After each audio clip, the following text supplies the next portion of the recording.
Hi. I've been dating this girl, and we officially made things official about 4 months ago. She shared with me that she had a 3-year-old child from a previous long-term relationship, which I was completely okay with. Additionally, she mentioned that she had undergone an emergency hysterectomy and couldn't have any more children, and I believed her, especially since there was a visible scar, which I later discovered was actually a C-section scar. In the beginning, we used condoms, and it wasn't until about 2 months into the relationship that we decided to exchange test results. Shockingly, I found out through the 3-year-old's father that their encounter was a one-night stand. Even more surprising was the revelation that she had taunted him about inseminating herself with his condom. It turns out she receives a significant amount of child support from him. This unexpected turn of events has left me with a lot to process and consider in our relationship. Recently, I discovered that she has 3 other children whom she left in the care of her 60-year-old widowed mother. Her mom is now supporting all of them, and the fathers are not involved in their lives. Each child has a different father, ranging from the oldest at 9 years old to the youngest who is just 1. She initially dropped off the 2 oldest kids when they were 5 and 3, claiming that she couldn't handle motherhood anymore. Later, she had another child, a 3-year-old, whom she decided to keep, but she continued to leave the others with her mom. A year ago, she had another baby whom she also dropped off at her mom's after just a month. What's even more troubling is that she has blocked her mother and the older kids from contacting her. She doesn't see them or even bother to make phone calls. This revelation has shed light on a complex family situation that I'm now trying to comprehend. I recently learned that the 3-year-old is currently in her custody, and the father had to go through the court to gain access. During his designated visitation time, he takes the 3-year-old to visit the siblings at her mom's place. It's disheartening to know that the poor kids beg him to ask their mom to contact them and even prepare drawings and messages in the hope that she'll want to see them. This situation has taken a toll on the 3-year-old's father, leading to an argument between them, which is how I found out about the whole ordeal.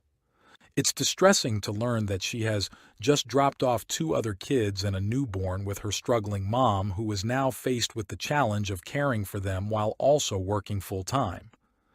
I was initially captivated by this girl, perceiving her as the most trustworthy and genuine person in the world. I felt a unique connection with her, believing I could share anything with her, and she seemed like a best friend. The father of her 3-year-old initially shared similar sentiments, but it turns out it was all a facade. I can't believe how skilled of an actress she is. When I confronted her about the truth, I made it clear that my decision to leave wasn't because she had 4 kids, but because she had lied about it. In response, she went into defense mode and resorted to threatening me with revealing secrets I had confided in her to manipulate me into staying. To make matters more complicated, she then dropped the bombshell that she's pregnant with my child. Given the timeline and the fact that we were using condoms, I strongly suspect she tampered with them, adding a layer of deceit to the already complex situation. I find myself in a challenging situation, currently in the process of paying for a prenatal DNA test, scheduled for Tuesday with results expected on Thursday. This decision stems from an update to yesterday when some people were suggesting that she might not be genuinely pregnant. To address these doubts, I took the initiative to order a pregnancy test for delivery. She took the test while on FaceTime with me, and the results came back positive. Despite this confirmation, she insists on rushing the process and intends to send the DNA test results to everyone once they are available. I'm unsure about how to proceed from here, especially assuming the child is mine. She appears confident about the situation and wants to prove it to my family by immediately sending them the results.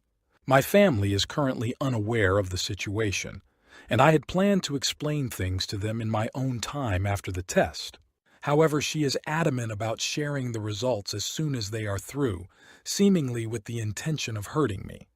I find myself in disbelief over the reality of the person I once believed to be my best friend. Someone I thought was perfect and trustworthy has turned out to be nasty, bitter, and manipulative. It's shocking to witness how she can simply leave her 3 kids with her mom and refuse contact when they cry for her and express their desire to be with her. It's disheartening to see her treating children as if they were mere possessions. I'm concerned about the potential future with my own child. Given her pattern of behavior, it seems she might want to keep my baby, especially considering the child support she receives for the 3-year-old. I assume that's why the others are abandoned with her mother, as they bring in no financial support. It's a troubling situation, and I'm left wondering if she'll do the same to this child. I would appreciate any comments, insights, or advice from others who may have experienced similar situations. I will provide updates on the situation after the results of the prenatal DNA test come in on Thursday. We are no longer together. Edit. I'm aware that some are suggesting the mother sue her for child abandonment, but the situation is complicated. Her mother willingly takes care of the kids. When there was a threat to involve social services, UK CPS, the mother stepped in and offered to take care of the children instead. However, the mother has expressed her limits, mentioning that if a 4th child is dropped off, she won't be able to cope, and she might have to involve social services. In such a scenario, if this child were to be dropped off to her mom, it's likely that her mother wouldn't take responsibility and would instead contact social services to have the baby adopted. Social services, CPS, became involved with her due to her history of giving children away and her mental health issues. The case was closed some time ago after she supposedly demonstrated a commitment to getting mental health help. Interestingly, social services didn't seem concerned about her abandoning her other children, as they were well taken care of by her mother. Consequently, they saw no reason to remove the 3-year-old from her custody. I'm concerned that, with the registration of this pregnancy, social services might become involved again. I hope their involvement goes beyond simply advising her to take your meds and then leaving the situation. She has proven to be manipulative and intelligent, likely telling judges, social services, lawyers, and others exactly what they want to hear and playing the part convincingly. Update. Her, 27F. Baby is mine, 24M. Quick recap for those who haven't read my previous posts. I was in a relationship with someone who initially had 1 child. Later, I discovered through that child's dad that she actually has 3 other children, aged 9, 7, and the youngest just 1, all of whom she abandoned with her mother. Shockingly, she never disclosed this information to me. She doesn't see these kids and has gone so far as to block them from contacting her. It's clear she's not a good person. The 3-year-old is the only child she has custody of, and I suspect it's because the father has to pay a significant amount in child support, unlike the others. This revelation has completely transformed the image of a seemingly perfect girl, someone I believed to be kind and loving, into someone entirely different. Overnight, she turned into someone I can only describe as a witch. I'm still processing the fact that she's the same person. The child's father revealed to me that their encounter was a one-night stand, and she taunted him by admitting she only slept with him because she knew she was ovulating and inseminated herself with his used condom. While I strongly suspect she did the same to me, there hasn't been a confession yet. When I ended the relationship, she dropped a bombshell. She claimed she was pregnant. To verify the truth, I had a prenatal DNA test done on Tuesday, and I paid for expedited results the next day. Some had doubted her pregnancy claims.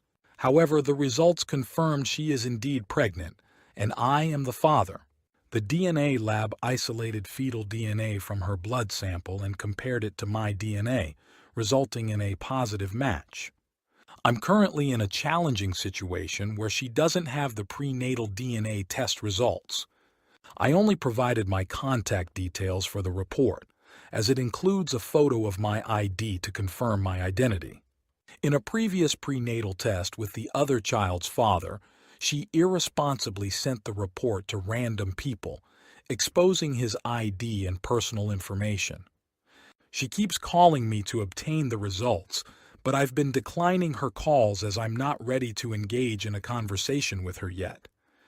I'm unsure about what steps to take next.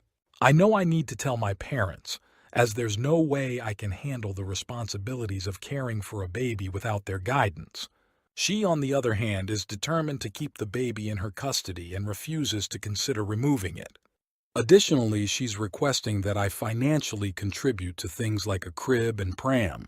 The situation is complex and I'm seeking advice on how to navigate it.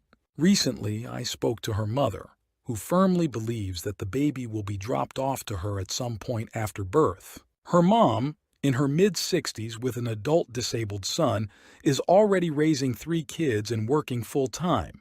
She expressed that she cannot handle caring for a 4th child and mentioned that if it happens again, she'll have to hand the baby over to CPS. She's visibly upset at the thought, leaving me uncertain about the next steps. Now I'm faced with decisions. Should I call the mother and inform her that the prenatal DNA test results were positive? Do I observe how things unfold, allowing her to have custody and intervening only if she drops the baby off to her mom?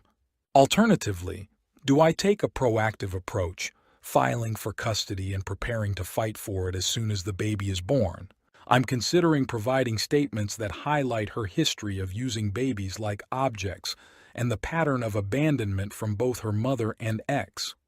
I'm facing a daunting prospect of having to spend thousands in court, and there's no guarantee they will grant custody to me, especially considering they declined custody to the 3-year-old's dad when he went to court.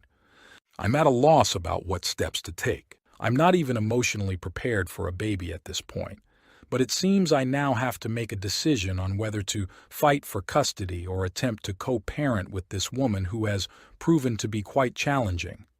Update. I've confided in my parents about the situation, and while they are disappointed, they've shown great understanding when I explained what happened. I made it clear that I felt trapped and highlighted her history of abandoning children who aren't of financial use. My mother, in particular, has expressed support for the idea of fighting for custody. She agrees that if I gain custody or if the mother decides to hand the baby over to me, considering her track record and her own mother's refusal to take on more kids, that might be the best outcome. In a remarkable show of support, my mother has even offered to move in with me for the first few months to help me learn how to care for the baby. Now, I just need to find a solicitor to guide me through the legal process ahead. Reaction. One more reason to reconsider starting a relationship with a single mom, especially if you don't have kids of your own. Now you're potentially tied to dealing with her for the next 18 years. Some women view children as a source of income, preferring to have kids with multiple men due to the regressive nature of child support payments. The more kids they have with one man, the less money they receive compared to having kids with multiple men. Considering the situation, it might be wise to inform your ex that you intend to fight for majority custody of the baby she's pregnant with through the courts. Cease contact with her and request communication only when the baby is born. Before that, there's no reason to engage in any conversations. Collaborate with the dad of the 3-year-old and start keeping records. Since she isn't raising 3 of her kids, both of you may have a good chance at gaining majority custody. My guess is that if she's not receiving child support checks, her percentage of custody won't be as appealing. While it would be ideal for a family judge not to grant her full custody given her history, that's not always the